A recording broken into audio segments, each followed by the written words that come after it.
Hello बच्चों, अब चालू करते हैं क्लास 10th का क्रेश कोर्स का ये सीरीज जिसमें हम लोग पढ़ेंगे इतिहास में। इतिहास में हेडिंग लगाना है सबसे पहले आंदोलन। हेडिंग लगाना है आंदोलन, लगाइए हेडिंग आंदोलन। तो आंदोलन में सबसे पहला और सबसे मोस्ट इंपॉर्टेंट आंदोलन है हम लोग का असहयोग आंदोलन, जो चला था 1920 से 1922 के आसपास में हुआ था असहयोग आंदोलन। अब देखिए असहयोग आंदोलन क्या था, तो देखिए समझना है।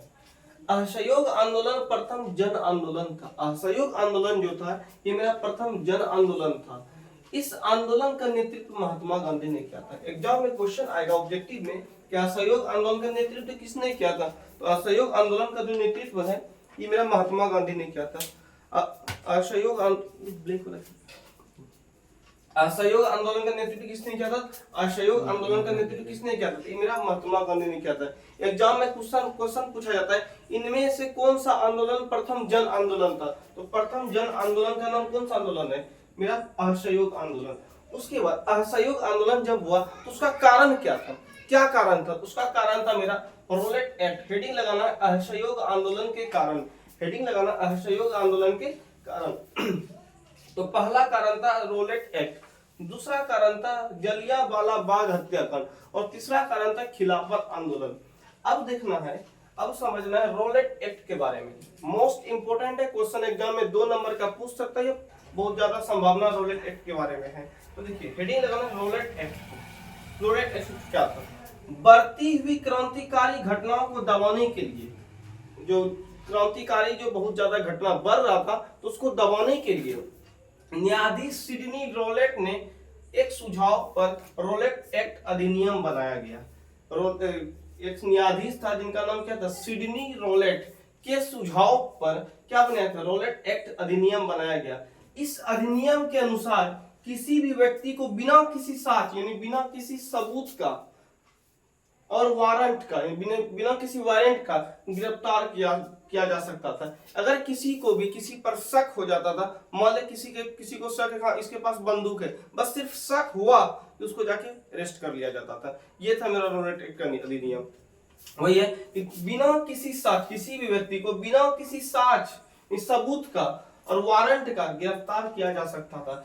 इस अधिनियम के विरुद्ध कोई अपील नहीं की जा सकती थी। अब ये जो अधिनियम है इसका कोई हम अपील भी कोर्ट में नहीं कर सकते थे।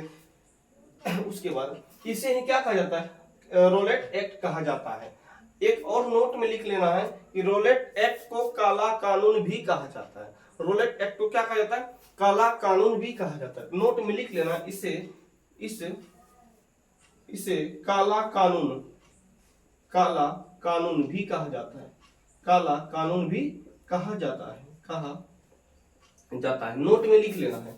चलिए, अब अगर रोलेट एक्ट में कोई दिक्कत नहीं है तो दूसरा कारण था मेरा जलियांवाला बाग हत्याकांड। अब जलियांवाला बाग हत्याकांड क्या था?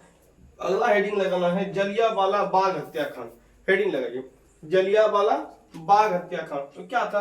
रोलेट एक्ट के विरुद्ध में 6 अप्रैल 1919 को देशव्यापी हड़ताल के बाद 9 अप्रैल 1919 को अमृतसर में कांग्रेस के 2 नेता, एक था डॉक्टर सत्यपाल मलिक और एक था सफीउद्दीन किचलू।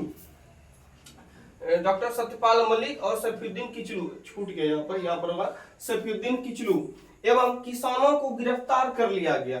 जब रोलेट एक्ट हुआ तो उसमें 3 दिन का देशव्यापी हड़ताल चला। उसके अगेंस्ट में कांग्रेस का 2 नेता था जिसका नाम था डॉक्टर सत्यपाल मलिक और एक था सफीउद्दीन किचलू, और कुछ किसान वगैरह को क्या कर लिया गया? गिरफ्तार कर लिया गया। इस गिरफ्तारी के विरुद्ध अमृतसर के जलियांवाला बाग में एक सभा बुलाया गया। जब गिरफ्तार सब लोग हो गए तो एक मीटिंग बैठाया गया जलियांवाला बाग में।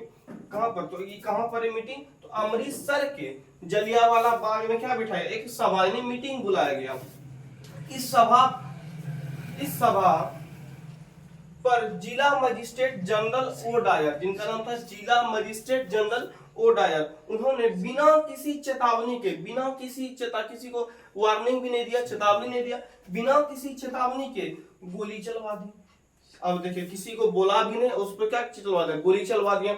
जब गोली चलवाए जिसमें लगभग हजारों लोग मारे गए, बहुत सारा हजारों लोग मारे भी गए और हजारों लोग उसमें घायल भी हो गए, वो लिखा हुआ है जिसमें लगभग हजारों लोग मारे गए और हजारों लोग घायल हुए।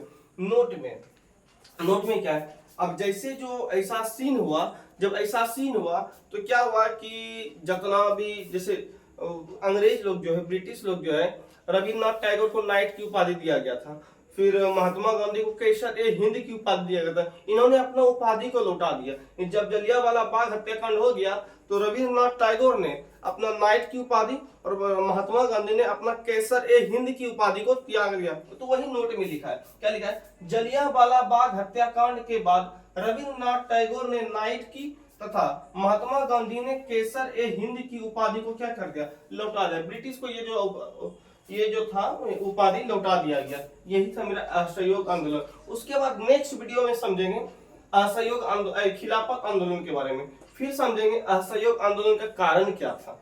चलिए पॉज करते थोड़ा सा वीडियो, उसके बाद फिर नोट कर लीजिए।